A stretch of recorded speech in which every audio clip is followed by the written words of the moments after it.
रात के 10:30 बज रहे थे। श्रेया को बहुत नींद आ रही थी, पर फिर भी सासू माँ की साड़ी को इस्त्री किए जा रही थी। सुबह से घर के और ऑफिस के काम करते करते थक चुकी थी। फिर सुबह जल्दी भी उठना होता था। अगर थोड़ा भी लेट हो जाता तो सारा काम उथल पुथल हो जाता था। पर अभी तक पति धर्मेश अपने माता पिता के कमरे में ही बैठे हुए थे, जबकि रोज तो 9:30 बजे तक कमरे में आ जाते हैं। 2-3 दिन से यही हो रहा था। पता नहीं क्या चल रहा था इन लोगों के मन में। बताते भी नहीं, सीधा विस्फोट करते हैं। जबकि धर्मेश को अच्छे से पता है कि जब तक वो कमरे में नहीं आ जाता श्रेया सो नहीं सकती, क्योंकि सासू माँ तब तक उसे कोई ना कोई काम में लगा के ही रखती है। अभी भी ज्यादा कुछ नहीं तो कपड़े इस्त्री करने में ही लगा दिया, जबकि कपड़े इस्त्री वाले से ही इस्त्री कराए जाते हैं। पर पता नहीं क्यों आज ही सासू माँ ने ये कपड़े इस्त्री करने को दे दिए। जब भी उन्हें किसी काम की भूमिका बनानी होती है या फिर श्रेया से कोई काम निकलवाना होता है, तो फिर वो इसी तरह से काम करती हैं। हमेशा धर्मेश के कंधे पर बंदूक रखकर चलाती हैं। पिछले 1 साल में श्रेया को ये अनुभव हो चुका था।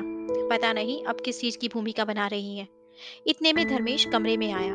उसे देखते ही श्रेया बोली, धर्मेश, आपको पता है ना मैं थक चुकी हूँ, मुझे कितनी नींद आ रही है। बावजूद इसके आप अभी तक मम्मी पापा के कमरे में बैठे हुए थे। जल्दी आ जाया कीजिए, मुझे भी ऑफिस के लिए उठना होता है। अरे, नाराज क्यों हो रही हो? कोई जरूरी बात कर रहा था, धर्मेश ने कहा तो उसने सोचा कि शायद श्रेया उससे पूछेगी। पर श्रेया ने कुछ नहीं पूछा, बल्कि वो तो बिस्तर पर आकर लेट गई। उसे लेटा हुआ देखकर धर्मेश ने कहा, अरे, तुम तो हद करती हो। पति अभी कमरे में आया है और तुम सोने लग गई। तुमने तो पूछा ही नहीं कि क्या काम था। लोगों की पत्नियों को तो उत्सुकता रहती है कि ऐसी क्या बातचीत हो रही है घर में। मैं थक गई हूँ, मुझे बहुत नींद आ रही है।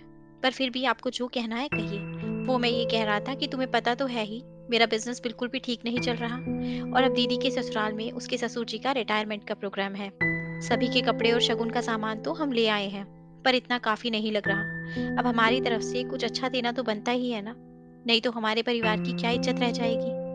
आप कहना क्या चाहते हैं, सीधे सीधे कहिए, बात को घुमाइए मत। वो मैं कह रहा था कि तुम्हारे भाई भावेश ने इलेक्ट्रॉनिक्स की दुकान खोली है ना, तो अपनी तरफ से एक एलईडी गिफ्ट कर देते हैं। अपना सम्मान भी रह जाएगा, और भावेश तो घर का ही है, उसे पैसे फिर कभी दे देंगे। धर्मेश ने कहा तो श्रेया ने हैरानी से उसकी तरफ देखा। आप कैसी बात कर रहे हैं? भावेश ने अभी अभी दुकान खोली है, वो भी लोन लेकर। अब दुकान खोलते ही उधारी देना शुरू कर देगा तो कमाकर क्या खाएगा? तुम बेहद करती हो।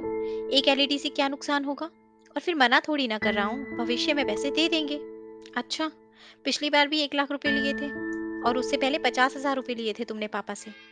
आज तक तो नहीं दिए, ऊपर से और उधारी लेने की बात कर रहे हो। श्रेया ने कहा तो सासू माँ तुनकते हुए कमरे में आ गई। शायद दरवाजे पर ही कान लगाकर खड़ी थी, और आते ही कहा, अरे, अपनी बेटी को इतना सा नहीं दे सकते क्या? आखिर तुम्हारा भी तो उस घर पर हक है। आखिर कहाँ लेकर जाएंगे तुम्हारे पापा इतना सब कुछ?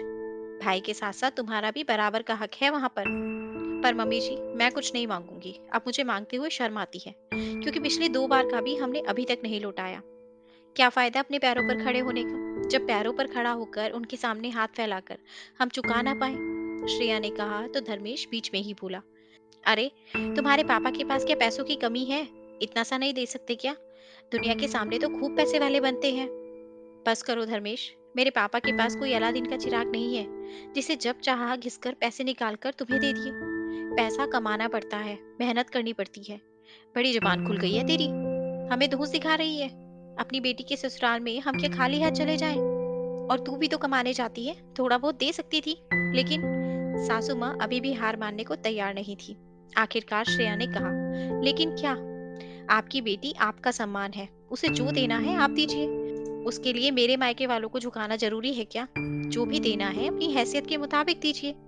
वो लोग तो खुद लोन लेकर अपना बिजनेस खड़ा करने में लगे हुए हैं। ऐसे में उन पर वजन डालना जरूरी है क्या? और रही बात मेरी कमाई की, तो पहले मैं मेरे मायके वालों का कर्जा चुकाऊंगी, ताकि सिर उठाकर जी सकूं। स्वाभिमान जिंदा है मुझ में अभी। उसके बाद ही मुझसे कोई उम्मीद कीजिएगा। अब मुझे माफ कीजिए, मुझे नींद आ रही है। मैं अब इस विषय में कोई बात नहीं करना चाहती। श्रेया का स्पष्ट रुख देखकर किसी की बोलने की हिम्मत नहीं हुई। आखिरकार श्रेया की नंद के प्रोग्राम में शगुन और कपड़े ही गए, और कुछ महीनों बाद श्रेया और धर्मेश ने मिलकर उसके पापा के सारे कर्जे चुका दिए। दोस्तों, आशा करती हूँ आपको ये कहानी अच्छी लगी होगी, और जरूर कुछ नया सीखने को मिला होगा। आपका एक लाइक, शेयर और सब्सक्राइब हमें ऐसी ही और वीडियोस बनाने के लिए मोटिवेट करता है। इसलिए अगर अभी तक आपने हमारा चैनल सब्सक्राइब नहीं किया, तो प्लीज़ आप हमारे चैनल को सब्सक्राइब करें। आपसे कल फिर मुलाकात होगी एक नई कहानी के साथ। धन्यवाद।